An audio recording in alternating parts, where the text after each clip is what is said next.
تم توبہ کرنے والے بنو، میں تمہارے سارے معاف کروں گا۔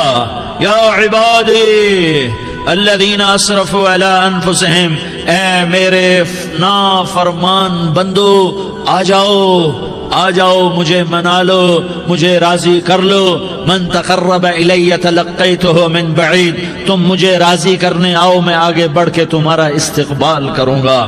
کوئی ناراض، میں کسی سے ناراض ہو جاؤں، وہ مجھے منانے آئے تو میں اس کا استقبال کروں گا یا منہ موڑ کے بیٹھوں گا اور اسے سلواتیں سناؤں گا، جلی کٹی سناؤں گا؟ میرا رب کہتا ہے لیاری کا جو مجھے راضی کرنے آتا ہے میں آگے بڑھ کے اس کا استقبال کرتا ہوں۔ میں کہتا ہوں آجا میرا بندہ، میں تو کب سے تیرے انتظار میں تھا کہ کب توبہ کرے گا اور میں معاف کروں گا، کب توبہ کرے گا اور میں معاف کروں گا۔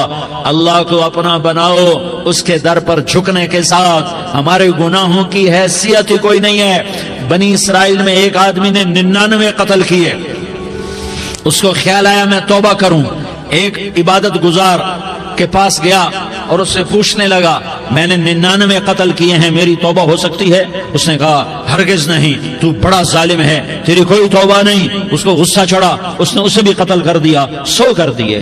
پھر اس کو خیال آیا میں توبہ کروں، تو وہ ایک عالم کے پاس گیا اور اس سے پوچھنے لگا میں نے 100 قتل کیے ہیں، کیا میری توبہ ہو سکتی ہے؟ کہ بیٹا کیوں نہیں ہو سکتی توبہ؟ ہائے ہائے ہائے ہائے ہائے، میرا رب ایک مثال دیتا ہے، کہتا میرا بندہ تو اتنے گناہ کر کہ زمین کو بھر دے، اس خلا کو بھر دے، چاند تاروں ستاروں کو بھر دے، اتنے گناہ کر کہ آسمان کی چھت کو لگا دے، زمین سے اٹھا اور آسمان کی چھت کو لگا دے۔ اتنے گناہ کرنے کے بعد صرف ایک دفعہ کہہ دے یا اللہ معافی دے دے تو میں سارے ہی معاف کروں گا، سارے معاف کروں گا، ولا ابالی، اور مجھے کوئی پرواہ نہیں ہوگی۔ انہوں نے کہا بیٹا گناہوں کی معافی تو یقیناً ہے لیکن توبہ کا ہونا ضروری ہے، تیری توبہ پکی ہونے کے لیے یہ ماحول چھوڑنا ضروری ہے، تو یہ بستی چھوڑ کے اس بستی میں چلا جا، وہاں نیک لوگ رہتے ہیں، ان کی صحبت میں تو رہے گا تو تیری توبہ پکی ہو جائے گی۔ اس نے کہا میری معافی ہو جائے، میری معافی ہو جائے، میں ہر کام کرنے کو تیار ہوں۔ بوریا بستر اٹھایا، جو تبلیغ والے کہتے ہیں گھر چھوڑو، لیاری چھوڑو، بستر اٹھاؤ اور چلے کے لیے نکلو، 4 مہینے کے لیے نکلو کہ اپنی توبہ کو پکا کرو، ورنہ ماحول کی گندگی پھر آدمی کو گرا دیتی ہے، پھر گرا دیتی ہے، پھر گرا دیتی ہے۔ وہ نکلا، راستے میں موت آئی، جب موت نے جھٹکا دیا تو اس نے چھلانگ لگائی اس نیک لوگوں کی بس کی طرف، وہ ایسے اس کے ہاتھ اس کے آگے اور پورا جسم ایسے آگے پھیلا ہوا۔ اللہ تعالیٰ نے لیاری والوں کو قصہ سنانا تھا تو دونوں فرشتے بھیج دیے، جنت کا بھی آ گیا، جہنم کا بھی آ گیا۔ جہنم والے کہنے لگے مجرم ہے ہتھ کڑی لگاؤ، جنت والے کہنے لگے مہمان ہے سہرے پہناؤ۔ جہنم والے کہنے لگے توبہ ادھوری ہے، ابھی توبہ پکی نہیں ہے، ابھی نیک لوگوں کے شہر کو پہنچا ہی نہیں ہے کہ موت آ گئی۔ اور جنت کے میں کہنے لگے نہیں نہیں نہیں، توبہ ارادے سے ہو جاتی ہے، ارادہ کر لیا توبہ ہو گئی، ہمارا مہمان ہے۔ اللہ نے تیسرا فرشتہ بھیجا، جاؤ فیصلہ کرو۔ کیا فیصلہ کرو؟ وہ یہاں مرا پڑا ہے، یہ اس کی بستی ہے، یہ نیک لوگوں کی بستی ہے، وہ یہاں مرا پڑا تھا۔ اللہ تعالیٰ نے کہا فیصلہ کیا کرتا ہوں کہ یہ فاصلہ ناپو، اگر گھر کے قریب ہے تو دوزخ والے لے جاؤ، اگر نیک لوگوں کی بستی کے قریب ہے تو جنت والے لے جاؤ، یہ میرا فیصلہ ہے۔ ہائے ہائے واہ میرا رب، میں تیرے قربان۔ ہوا کیا تھا؟ وہ گھر کے قریب تھا اور نیک لوگوں کی بستی سے دور تھا۔ جب ناپنے لگے تو اللہ تعالیٰ نے ادھر والی زمین سے کہا جو نیک لوگوں کی بستی کی طرف سے تھی، اللہ تعالیٰ نے اس زمین سے کہا سکڑ جا، اور جو گھر والی زمین تھی اس کو کہا پھیل جا۔ ادھر کی زمین کو پھیلا دیا اور ادھر کی زمین کو سکیڑ دیا۔ جب ناپا گیا تو وہ نیک لوگوں کی بستی کے قریب ہوا۔ اللہ نے کہا لے جاؤ جنت میں، ہم نے معاف کر دیا۔ اور یہ تو بنو اسرائیل کا آدمی ہے، ہم تو محمد مصطفیٰ صلی اللہ علیہ وسلم کے امتی ہیں۔ ایک بنو اسرائیل کا آدمی، اس کا نام تھا کفل، اور روزانہ رات کو نئی لڑکی اس کے پہلو میں آتی، شراب کا دور چلتا اور زنا کا سے منہ کالا کرتا۔ ایک رات ایک لڑکی کو 60 دینار دے کر لایا۔ 60 دینار کوئی 10 لاکھ روپیہ بنتا ہے۔ کیا مال تھا کہ ایک رات کا 10 لاکھ دے کر آیا۔ جب کمرے میں داخل ہوا تو وہ لڑکی رو رہی تھی، تو کفل نے پوچھا کیوں رو رہی ہو؟ میں نے زبردستی تو نہیں کیا۔ تو وہ اس نے روتے ہوئے کہا کفل میں پیشہ ور عورت نہیں ہوں، میں عزت دار عورت ہوں، مجھے بھوک نے یہاں تک پہنچایا ہے۔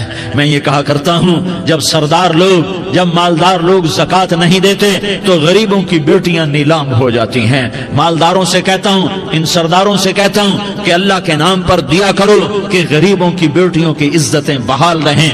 تو کفل نے جب دیکھا اور جب سنا، آنسوں کو دیکھا اور اس کی بات کو سنا، تو وہ اس کا وحشی دل، پتھر دل، کیا آنسوں نے کام کیا کہ وہ رونے لگا۔ کفل رونے لگا اور کہنے لگا بہن جس عزت سے آئی تھی اسی عزت سے واپس چلی جا، اور میں بڑا کتا انسان ہوں، میں بہت گندا انسان ہوں، میں تیرے آنسوں کے طفیل توبہ کرتا ہوں، تو میرے لیے دعا کر دے، اللہ میری بخشش کر دے، اور تو چلی جا اپنی عزت کی سلامتی کے ساتھ، اور جو مال میں نے تمہیں دیا تھا تمہیں ہدیہ۔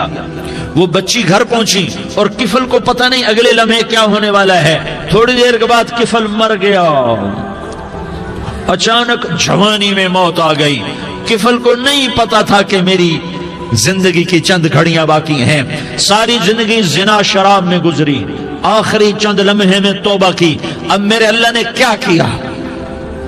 اللہ کے بن جاؤ، ہاتھ جوڑتا ہوں، اللہ کے بن جاؤ، اللہ کو اپنا بنا لو، اللہ کو اپنا بنا لو، اللہ کو اپنا بنا لو، اللہ سے دوستی لگا لو، اللہ سے یاری لگا لو، اللہ کے آگے سر جھکا لو، ایک دوسرے سے محبت والے بن جاؤ۔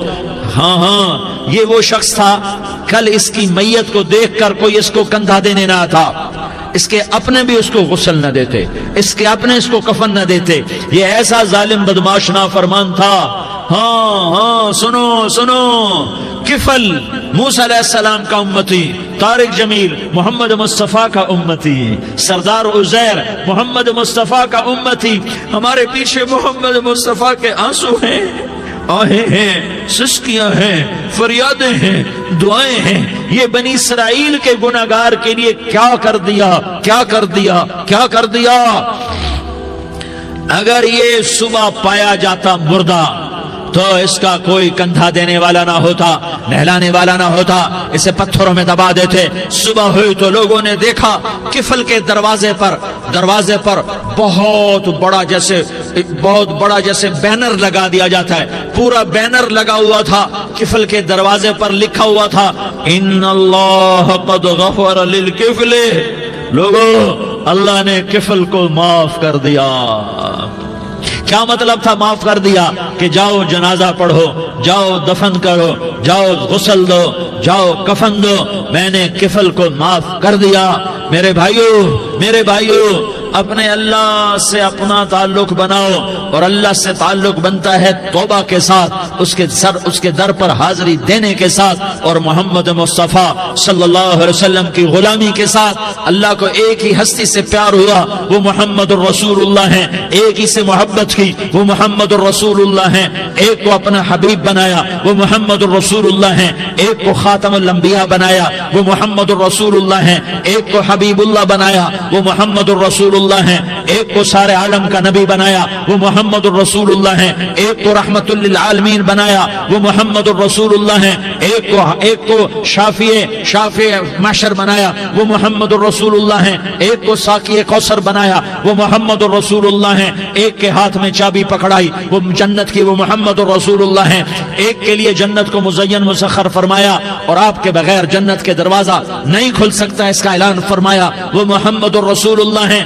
اللہ سے جڑنے کا سردار عزیر ہو یا اس کا گنمین ہو، طارق جمیل ہو یا اس کا ملازم ہو، دونوں کے لیے ایک ہی راستہ